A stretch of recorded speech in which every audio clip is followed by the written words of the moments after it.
गौर से सुनिए दोस्तों, क्या आपने कभी खुद से ये सवाल किया है कि अगर आपका मन आपका गुलाम बन जाए तो आप क्या नहीं कर सकते?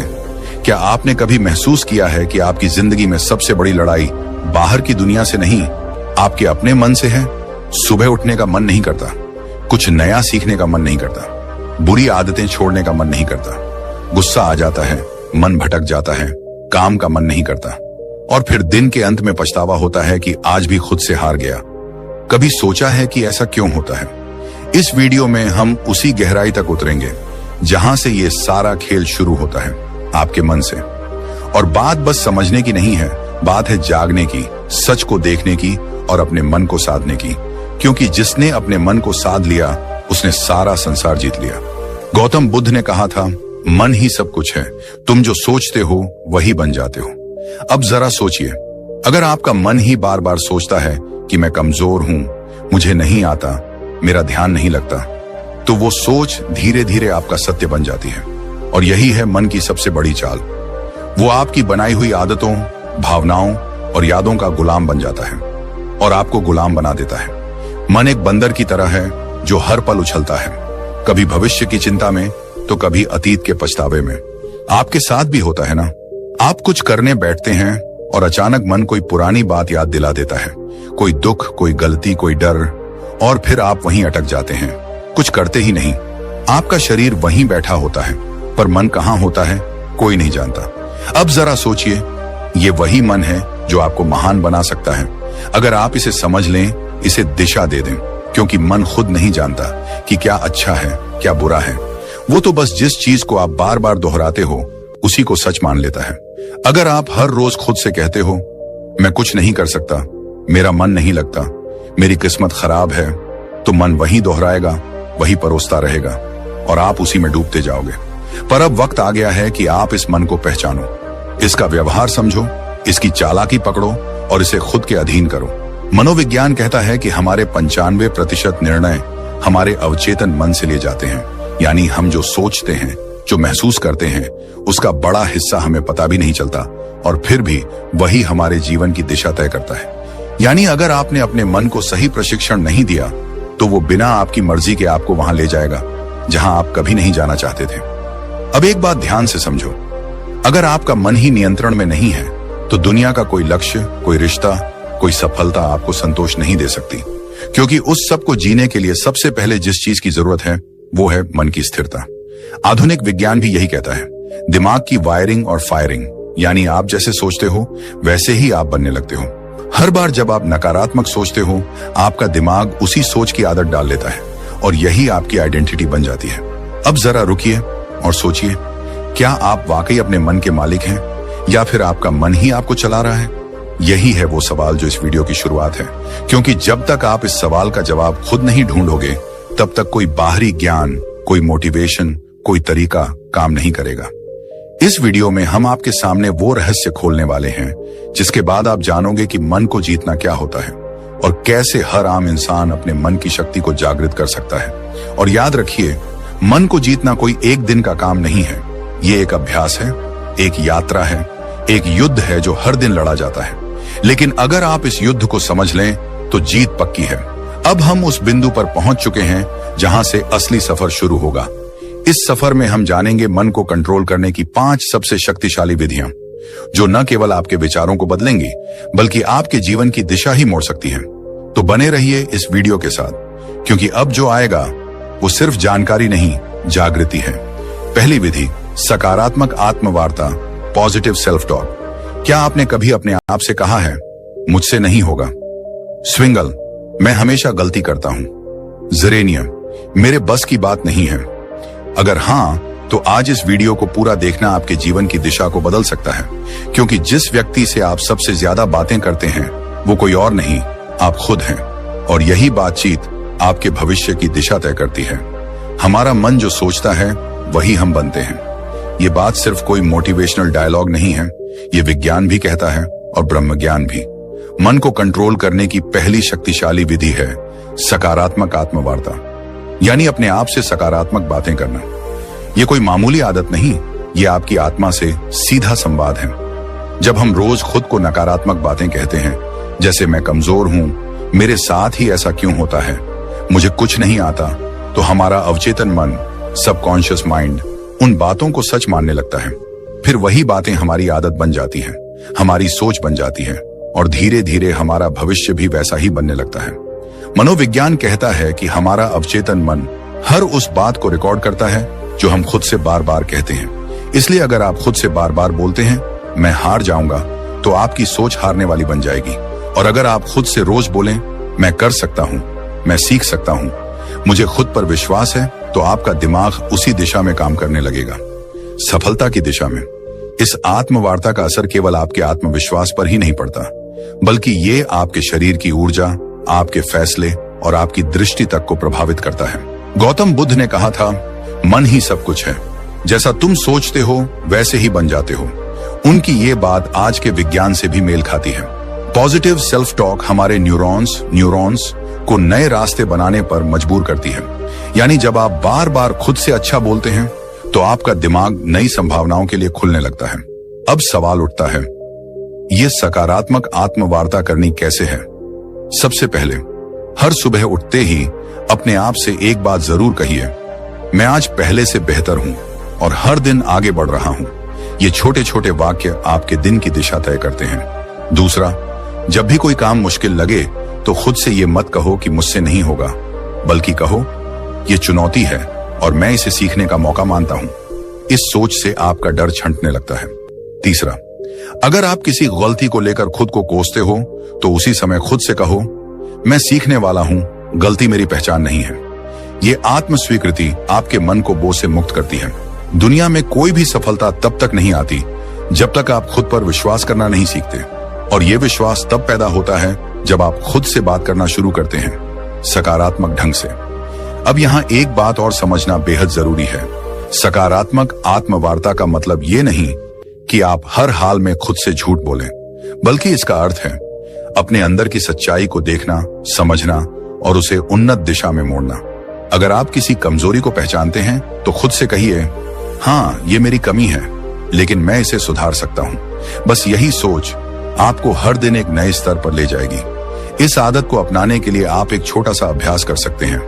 रोज रात को सोने से पहले अपने आप से 3 सकारात्मक बातें बोलिए, जैसे आज मैंने खुद पर काम किया, मैं आगे बढ़ रहा हूं, मुझे खुद से प्यार है। ये बातें छोटी लगती हैं, लेकिन यही छोटी बातें आपके अंदर की जंग को जीतने में मदद करती हैं। बुद्ध कहते हैं, खुशी हमारे अपने विचारों पर निर्भर करती है। तो अगर आपके विचार आपके खुद के बारे में नकारात्मक होंगे तो आपके जीवन का हर कोना दुखी लगेगा। लेकिन अगर आप अपने अंदर सकारात्मक ऊर्जा भरते हो तो मुश्किलें भी साधारण लगने लगती हैं। अब ध्यान दीजिए, यह तो सिर्फ पहली विधि थी, मन को नियंत्रित करने की शुरुआत। इस यात्रा में आगे और भी गहराई है, और अब हम प्रवेश करेंगे दूसरी विधि में, जो आपके मन को स्थिरता और गहराई प्रदान करेगी, ताकि आप न केवल सोचें सकारात्मक, बल्कि महसूस करें आत्मिक शक्ति। दूसरी विधि, लक्ष्य निर्धारण, गोल सेटिंग। क्या आपने कभी सोचा है कि मन भटकता क्यों है?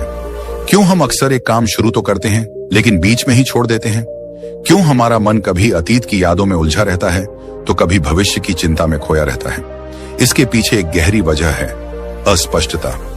मन को दिशा तब मिलती है जब उसे पता हो कि उसे जाना कहाँ है, और जब यह दिशा नहीं होती तो मन बिल्कुल उस घोड़े की तरह होता है जो खुली जमीन में बेतहाशा दौड़ रहा हो, बिना किसी मंजिल के। इसलिए मन को नियंत्रित करने की दूसरी शक्तिशाली विधि है लक्ष्य निर्धारण। जी हाँ, स्पष्ट, यथार्थवादी और प्रेरणादायक लक्ष्य। जिस इंसान ने अपने जीवन का उद्देश्य तय कर लिया, उसका मन खुद ब खुद अनुशासित हो जाता है। गौतम बुद्ध ने एक बार कहा था, यदि कोई व्यक्ति एक बाण को निशाने पर चलाता है तो पहले वह जानता है कि निशाना कहाँ है। उसी प्रकार जीवन को सही दिशा में ले जाने के लिए मनुष्य को पहले अपने लक्ष्य को जानना चाहिए। यह बात सिर्फ बौद्ध दर्शन में नहीं, बल्कि आधुनिक मनोविज्ञान में भी साफ साफ कही जाती है। मनोवैज्ञानिक कहते हैं कि जब आप स्पष्ट लक्ष्य बनाते हैं तो आपका मस्तिष्क एक केंद्र बिंदु ढूंढ लेता है। यह केंद्र बिंदु दिमाग को एक ही दिशा में सोचने, योजना बनाने और मेहनत करने के लिए प्रेरित करता है। जिस तरह से जीपीएस लोकेशन डाले बिना रास्ता नहीं दिखाता, उसी तरह लक्ष्य के बिना आपका मन आपको कहीं नहीं ले जाएगा, या फिर किसी ऐसी जगह पहुंचा देगा जहां आप कभी जाना ही नहीं चाहते थे। यहां पर एक महत्वपूर्ण तथ्य आता है, रेटिकुलर एक्टिवेटिंग सिस्टम RAS, ये हमारे मस्तिष्क का एक खास सिस्टम होता है जो हमें सिर्फ उन्हीं चीजों पर ध्यान देने देता है जो हमारे लक्ष्य से जुड़ी होती हैं। उदाहरण के लिए, अगर आप सोचते हैं कि मुझे एक लेखक बनना है, तो अचानक आपको किताबें, लेखन से जुड़ी जानकारी और अवसर खुद ही दिखने लगते हैं। ये कोई जादू नहीं है, ये आपका लक्ष्य और दिमाग का आपसी तालमेल है। अब सवाल ये है, लक्ष्य कैसा होना चाहिए? कई बार लोग बहुत बड़े बड़े लक्ष्य बना लेते हैं, लेकिन वो इतने धुंधले और अनियोजित होते हैं कि दिमाग उन्हें समझ ही नहीं पाता। इसलिए पहला कदम है अपने लक्ष्य को स्पष्ट और यथार्थवादी बनाना। उदाहरण के लिए, अगर आप कहते हैं मुझे सफल बनना है, तो यह बहुत ही धुंधला लक्ष्य है। लेकिन अगर आप कहते हैं मुझे अगले 6 महीनों में एक किताब लिखनी है, या मुझे 1 साल में एक छोटा बिजनेस शुरू करना है, तो आपका दिमाग उस लक्ष्य को पकड़ पाता है। यहां एक और बात समझना जरूरी है, लक्ष्य केवल मस्तिष्क को दिशा ही नहीं देता, बल्कि भावनात्मक ऊर्जा भी प्रदान करता है। जब हम एक लक्ष्य बनाते हैं और उसे पाने की कल्पना करते हैं, तो हमारे दिमाग में डोपामिन नामक रसायन रिलीज होता है। यह रसायन हमें खुशी, प्रेरणा और एक सकारात्मक ऊर्जा देता है। यानी लक्ष्य केवल मन को रोकता नहीं, बल्कि उसे चलने की सही प्रेरणा भी देता है। अब एक और सवाल उठता है, क्या एक लक्ष्य ही काफी है? तो इसका उत्तर है नहीं।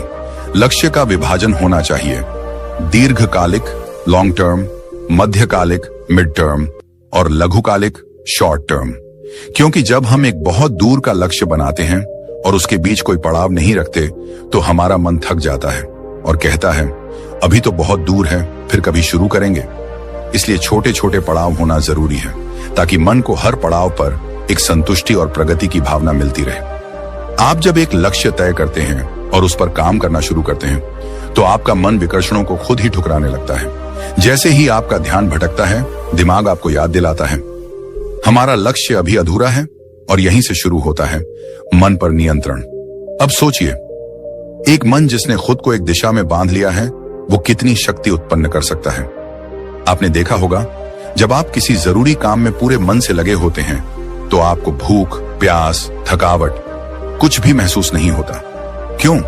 क्योंकि लक्ष्य ने आपके मन को पूर्ण रूप से फोकस्ड कर दिया है। यही शक्ति अगर हर दिन की आदत बन जाए, तो आपका जीवन वो रूप ले सकता है जिसकी कल्पना आपने कभी सिर्फ सपनों में की थी। आज के समय में सबसे बड़ी बीमारी क्या है? ओवर थिंकिंग, एंजाइटी, डिस्ट्रैक्शन, और इन सब का इलाज है लक्ष्य। लक्ष्य तय कर लीजिए और फिर देखिए आपका मन कैसे स्वतः अनुशासित होने लगता है। वो हर चीज जो आपका समय बर्बाद कर रही है, वो बेकार लगने लगेगी। मन बार बार आपको खींचकर आपके लक्ष्य की तरफ ले जाएगा। ये कोई चमत्कार नहीं, ये मन की दिशा बदलने की तकनीक है।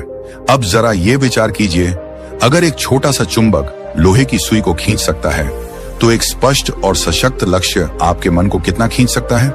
मन जो अभी तक इधर उधर भागता फिर रहा था, वह धीरे धीरे उस चुंबक यानी लक्ष्य की ओर आकर्षित होने लगेगा। गौतम बुद्ध ने कहा था, मन अत्यंत चंचल है, लेकिन यदि उसे साध लिया जाए, तो वह आपके सबसे बड़े शत्रु को भी मित्र बना सकता है। इस साधना का पहला चरण था आत्मवार्ता और दूसरा लक्ष्य निर्धारण। ये दोनों विधियां मिलकर आपके मन को भीतर से पुनः प्रशिक्षित करती हैं। ये उसे एक नए रास्ते पर चलाना सिखाती हैं, जहां दिशा है, उत्साह है और स्पष्टता है। तो अगर आप चाहते हैं कि आपका मन आपकी बात माने, तो सबसे पहले आप उसे बताइए कि कहां जाना है। फिर देखिए कैसे वो रास्ता खुद बनाने लगता है। और यही से शुरू होती है वास्तविक आत्मशक्ति की यात्रा। दोस्तों, क्या आप जानते हैं कि हमारा मन सबसे अधिक बेचैन तब होता है जब हमारे पास समय की कोई योजना नहीं होती, जब हम हर काम को टालते जाते हैं, जब दिन रात सिर्फ भाग दौड़ बनकर रह जाते हैं, लेकिन फिर भी मन शांति को नहीं छू पाता। तब असल में दिक्कत समय की नहीं होती, बल्कि उस समय के प्रबंधन की होती है। और यहीं से शुरू होती है मन को काबू में रखने की तीसरी शक्तिशाली विधि, समय प्रबंधन। आज हम जिस दुनिया में जी रहे हैं, वहां व्यस्त रहना एक ट्रेंड बन गया है, लेकिन व्यस्त होना और व्यस्तता का प्रबंधन कर पाना, ये दोनों एक जैसी चीजें नहीं है। अगर आप दिन भर बहुत कुछ करते रहते हैं, लेकिन अंत में थक कर गिर पड़ते हैं और खुद से ही नाराज रहते हैं, तो यकीन मानिए आप समय को नहीं चला रहे, समय आपको चला रहा है। और जब समय हमें चलाने लगे, तो मन खुद ब खुद बेचैन, चिंतित और थका हुआ महसूस करता है। हमारा मस्तिष्क तब सबसे अच्छा काम करता है जब वह जानता है कि अगला कदम क्या है। मन को दिशा चाहिए, स्पष्टता चाहिए और वह स्पष्टता आती है अच्छे समय प्रबंधन से। जब आप हर काम के लिए एक उचित समय निर्धारित कर देते हैं, जब आप जानते हैं कि किस काम को कब करना है, तो आपका मन खुद ब खुद शांत रहता है, क्योंकि उसे पता है अब कुछ भी अनियंत्रित नहीं है। समय प्रबंधन केवल घड़ी की सुइयों को देखने का नाम नहीं है। यह एक विज्ञान है, एक कला है और साथ ही एक साधना है। अगर आपने इसे साध लिया तो आप केवल अपने दिन को नहीं, अपने जीवन को, अपने भाग्य को और अपने मन को भी साध लेंगे। आधुनिक मनोविज्ञान कहता है कि जब हम अपने दिन की योजना बनाते हैं और उसे फॉलो करते हैं, तो हमारा ब्रेन डोपामिन नामक एक रसायन छोड़ता है जो हमें संतुष्टि और ऊर्जा का एहसास कराता है। यह वही रसायन है जो तब निकलता है जब हम कोई उपलब्धि प्राप्त करते हैं। यानी यदि आप हर सुबह अपनी दिनचर्या तय कर लेते हैं और दिन के अंत में उस पर टिके रहते हैं, तो आपका मस्तिष्क आपको एक सफल व्यक्ति की अनुभूति देता है, जिससे आत्मविश्वास बढ़ता है, चिंता घटती है और मन शांत होता है।